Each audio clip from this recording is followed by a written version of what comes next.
Nicolás Maduro foi capturado por Donald Trump. Mas você sabe o que foi que aconteceu muito antes disso e o porquê que isso aconteceu? Não sabe?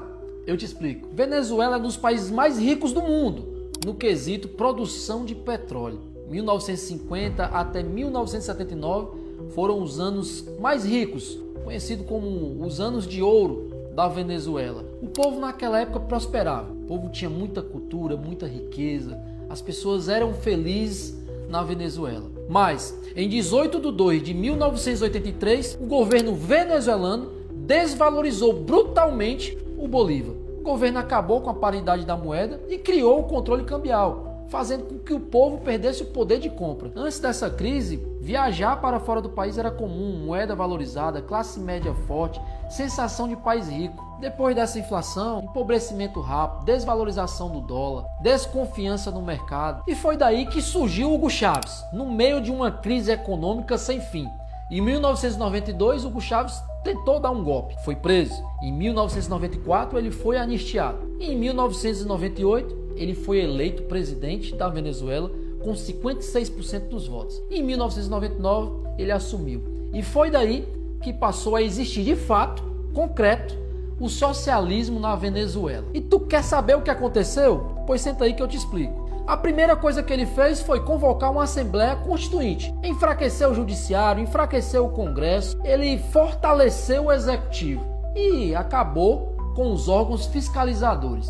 Em abril de 2002, aconteceu greve geral, protesto por toda a Venezuela. Hugo Chávez é afastado por 48 horas. Quando ele retorna com a repressão ainda maior. A maior petroleira da Venezuela quebrou, porque os caras foram fazer protesto, fizeram greve e Hugo Chávez decidiu demitir mais de 18 mil funcionários. Hugo Chávez aparelhou o sistema. Foi daí que se iniciou-se a maior crise econômica de fato da Venezuela. E para piorar, em 2007 começou a acontecer dezenas e dezenas de prisões. Presos políticos, que nem aqui no Brasil. Hugo Chávez cada vez mais piorava o seu governo. Em 27 de maio de 2007, ele não renovou a concessão da RCTV, uma das maiores TVs da Venezuela, que fazia críticas ao seu governo. Então essa foi uma das maiores censuras feitas por Hugo Chávez. Além de censurar, ele prendeu e perseguiu seus opositores. E eu posso falar alguns aqui. Raul Isaías Baduel, ex-ministro da Defesa, rompeu com o governo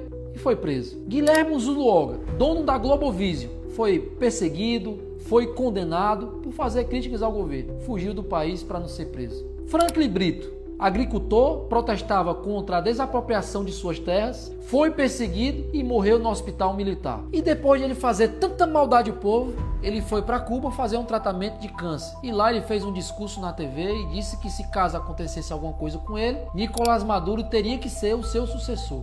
E em 5 de março de 2013, Hugo Chávez faleceu. E no mesmo ano deu-se início ao governo Nicolás Maduro. Em abril de 2013 ele foi eleito. E a partir daí ele aumentou a repressão popular.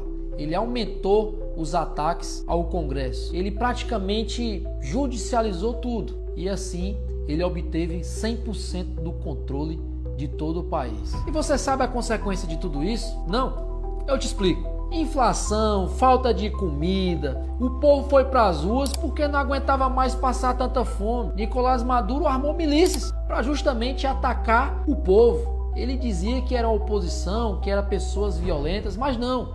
Ele usou da força para calar seus opositores. Uma ditadura generalizada por todo o país. Em poucos meses, foram mais de 100 mortes. Até blindados passaram por cima do povo. Nicolás Maduro conseguiu ser tão pior do que Hugo Chávez. Em 2018, ele deu ordem para a execução de seu opositor, Oscar Pérez. Oscar Pérez foi executado, foi eliminado pela ditadura de Nicolás Maduro. Ele até tentou se entregar, mas mesmo assim, eles eliminaram com vários tiros o Oscar Pérez. A repressão ao povo era tão grande que 7 milhões de venezuelanos atravessaram as fronteiras a pé, pela mata, fugindo da ditadura de Nicolás Maduro. Porque ficar simplesmente é uma sentença de morte. E o Juan Guaidó, opositor de Nicolás Maduro, que se declarou presidente interino, reconhecido por diversos países presidente da Venezuela, foi atacado, deram tiro. Maria Corina Machado tentou ser candidata, tornaram ela inelegível, perseguiram, atiraram, fizeram de tudo mas Nicolás Maduro permaneceu no poder. Mas tá, Tancredo, tu falou, mas não explicou como se iniciou a prisão de Nicolás Maduro. Tu não sabe? Eu te explico.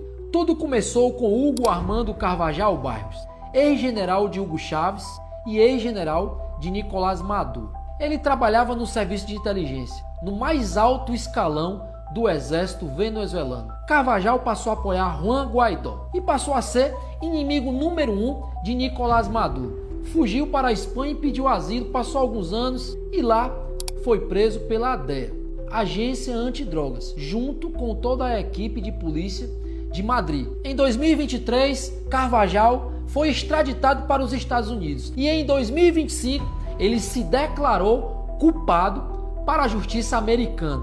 E daí iniciou-se dezenas e dezenas de declarações contra Nicolás Maduro, onde ele afirmou que Nicolás Maduro é o chefe do cartel Del Sol, um cartel que envia drogas para a Europa e para os Estados Unidos. Após a delação de Carvajal, se iniciou-se uma das maiores operações na captura do Nicolás Maduro, o chefe do cartel Del Sol. E em setembro de 2025, o presidente dos Estados Unidos, Donald Trump, mandou suas tropas para o Mar do Caribe. E nessa madrugada, Nicolás Maduro caiu.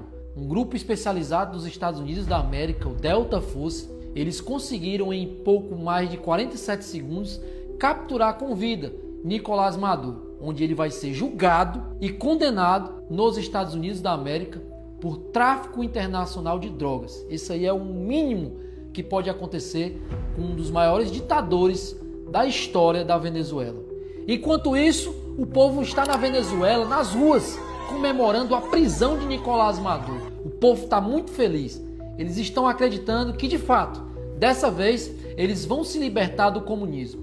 Mas, Tancredo, vai ficar só nisso? Eu afirmo para vocês, não vai. Carvajal foi preso, ele delatou Nicolás Maduro está sendo preso. E ele pode delatar outros presidentes da América Latina, incluindo o próprio Lula, que em 1990 criou o Foro de São Paulo junto com Fidel Castro. E a partir daí vai vir outras notícias, vai ter novos acontecimentos. Aí você me pergunta, Tancredo, isso pode acontecer aqui no Brasil? Eu afirmo, sim. A gente vai ver o que é que vai acontecer nos próximos capítulos. O Brasil possivelmente pode estar se livrando também do comunismo, do PT de Lula.